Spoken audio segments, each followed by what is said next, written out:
Olá, esse é o Paz e Bem dessa terça-feira. Eu sou a Carla Pavão e queria fazer um convite para nessa conversa. Se você gostou, pedir que você clique no gostei, que você compartilhe os nossos vídeos e que você esteja sempre conosco. Se for possível, nesses tempos que nós sabemos que estão difíceis, faça uma doação solidária para o canal Paz e Bem poder expandir as suas atividades.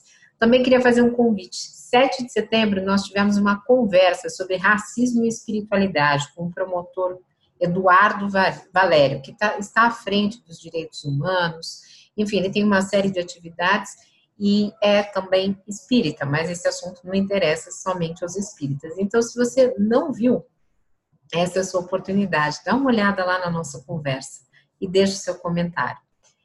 Bom, nesse Paz e Bem, com todo esse ataque à cultura sofrido nos últimos dias, com gibis, cinemateca, enfim, tem sido constantemente, né? A desconstrução da cultura faz parte desse pacote que nós estamos vivendo. Então, eu resolvi, né, ficar mais perto da cultura. E para ficar mais perto da cultura, eu assisti um filme e um espetáculo de pessoas progressistas e que estão na luta aí há bastante tempo. E vou conversar superficialmente sobre eles, porque não vou dizer do material, recomendo que vejam, porque são experiências que nos levam a um novo grau de consciência, e essa consciência está muito relacionada à espiritualidade. Hoje hoje é véspera, né, do dia 11 de setembro, quando a humanidade lembra do atentado às Torres Gêmeas, mas vários micros atentados continuam ocorrendo nos nossos dias diariamente, antes que eu me enrole. Então, eu fui assistir Bacurau, que é um filme surpreendente em todos os sentidos, e também fui assistir a remontagem do Roda Viva pelo Zé Celso, que finalmente no Teatro Oficina, que também é uma experiência completamente fora de qualquer outra experiência teatral. Pessoalmente, como espírita, eu acho que nem toda destruição é ruim. Claro que a destruição tem um momento que é muito sofrido e nós estamos vendo isso, nós estamos vivendo isso. Mas eu sempre acredito que a destruição é como um conceito de arquitetura. Os arquitetos falam muito quando você destrói alguma coisa em ver o horizonte. E talvez nós estejamos vendo novos horizontes espirituais, novos horizontes da humanidade, estamos nos agrupando, nos reconhecendo aqueles que também são completamente diferentes de nós.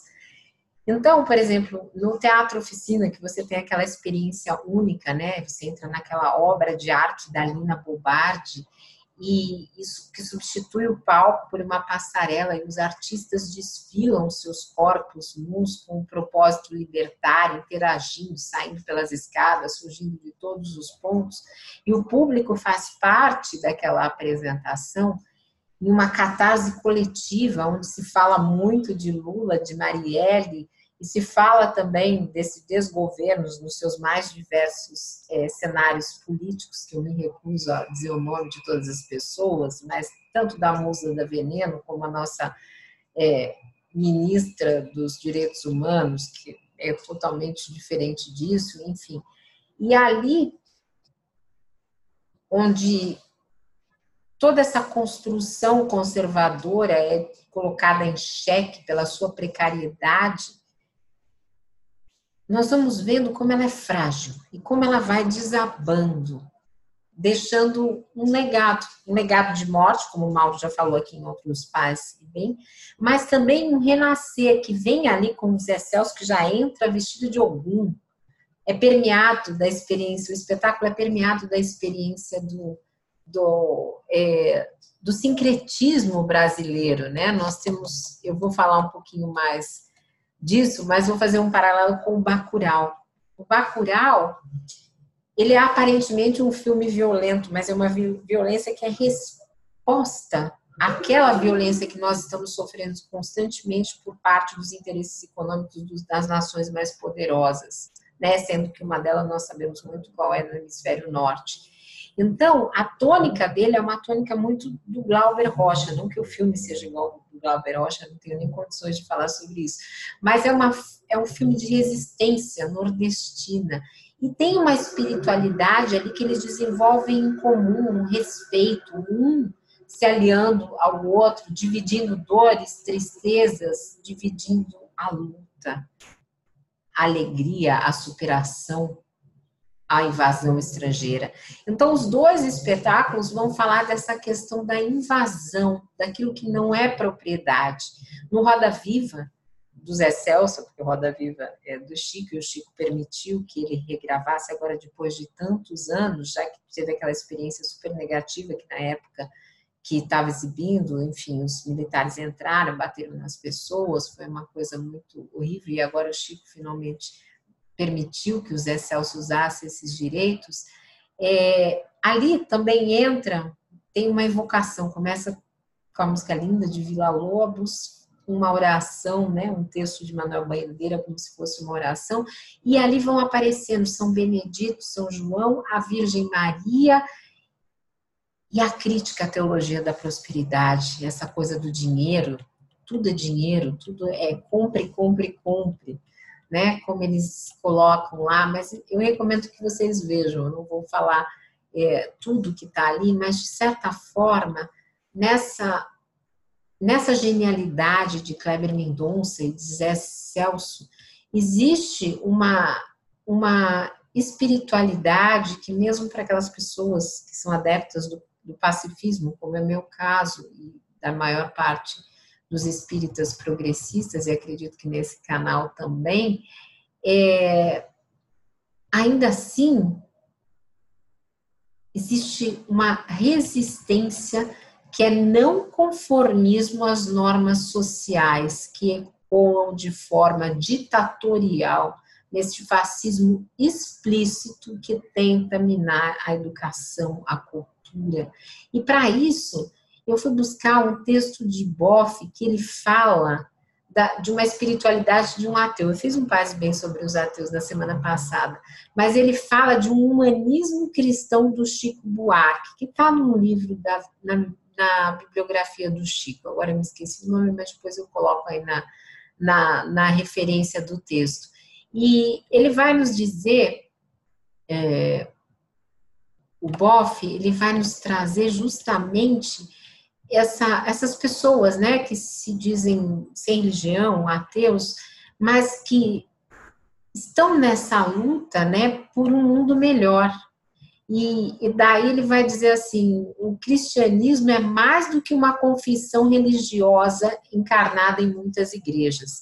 É principalmente uma força cultural que desborda das confissões e segue uma via secular, marcando a cultura ocidental, incompreensível sem a seiva cristã que corre pelas suas veias.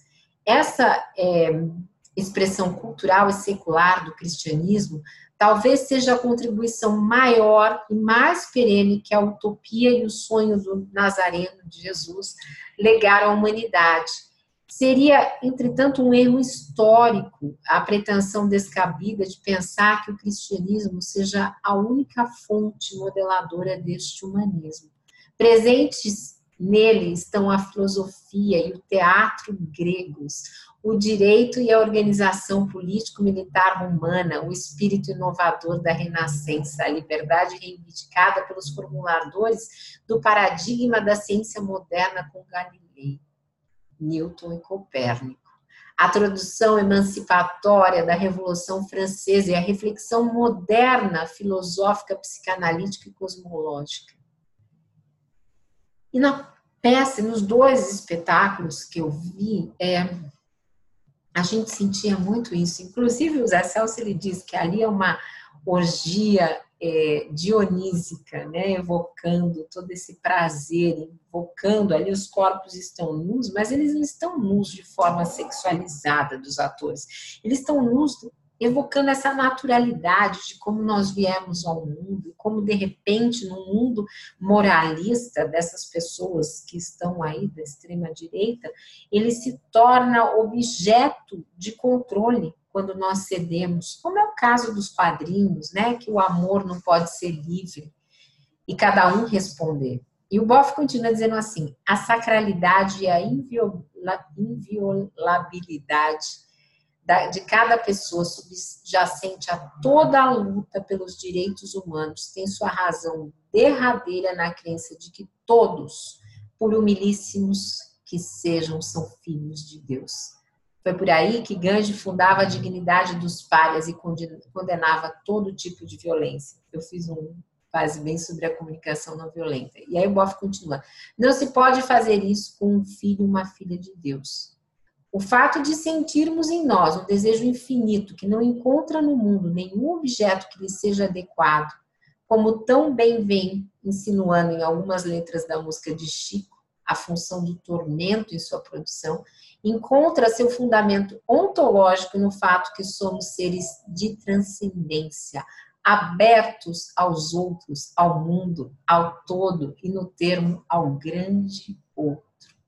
Por isso, sentimos um projeto infinito que nenhuma religião, nenhuma ideologia, nenhuma ciência, nenhum Estado ou configuração social pode realizá-lo adequadamente, permitindo-nos repousar. Partindo dessa percepção é que o filósofo Immanuel Kant afirmava insistentemente em sua Ética, que o ser humano é sempre um fim em si mesmo, jamais um meio para qualquer outra coisa. Vejam a beleza dessas palavras de Boff. Falando a Chico, mas Chico, que nós hoje vamos colocar no lugar o Zé Celso, o Kleber Mendonça, que estão aí fazendo toda a sua resistência, que estão mostrando que as pessoas são dignas de serem amadas, de serem respeitadas na sua liberdade, naquilo que para elas é mais importante. É mais bonito, naquilo que as toca, singelamente. E, curiosamente, nesta semana, com esse acharque todo, né, eu estava lendo também sobre São Benedito, o Mouro. E São Benedito vai aparecer na peça do Zé Celso. E eu conheço pouco sobre santos, porque nós, espíritas, não acreditamos em imagens, em santos, e nada disso. Mas nós acreditamos na espiritualidade que existe, tanto é que o Evangelho segundo o Espiritismo é permeado de mensagens de santos, de padres, enfim, porque nós acreditamos que essas pessoas se comunicam conosco. E São Benedito, aquele africano mouro, né, simplesmente chamado, por alguns chamado de um mouro, por outros de São Benedito, ele vem de uma família pobre, descendente de africanos escravizados, e de repente ele vem com uma força para se consagrar a serviço de Deus. Dizem que foi aos 21 anos que ele se tornou um monge dos irmãos eremitas de São Francisco de Assis. E chamaram para viver entre ele fez os votos de pobreza, obediência e castidade, e caminhava descalço pelas ruas, dormia sem cobertas, e de repente ele foi designado para ser cozinheiro no convento dos Caputinhos. E tinha uma piedade, uma sabedoria, uma santidade infinitas.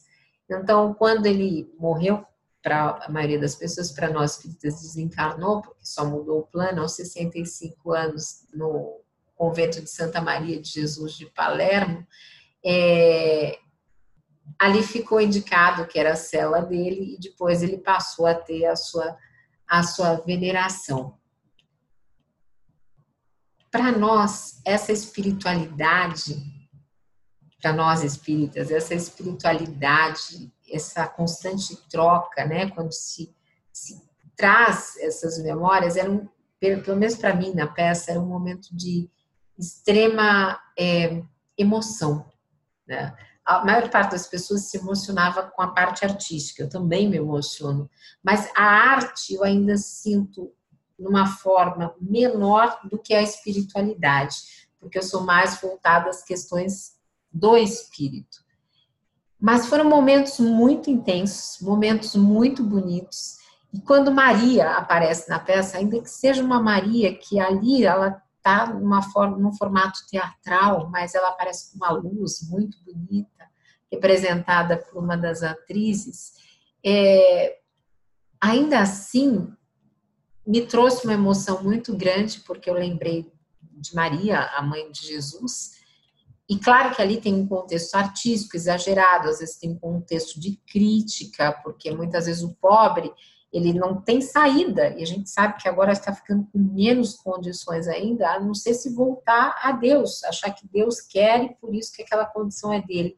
Inclusive, eu estava lendo um texto da Rosa Luxemburgo, que eu vou colocar na biografia também, onde ela fazia uma crítica aos próprios padres da época em que ela viveu, a própria igreja conservadora, que faziam com que os fiéis realmente acreditassem que era tudo por Deus e se conformassem com aquela situação. Então, o que a gente vê nessas pessoas, seja no Zé Celso, seja no Chico, seja na Rosa, a gente vê as pessoas dizendo, olha, não precisa ser assim.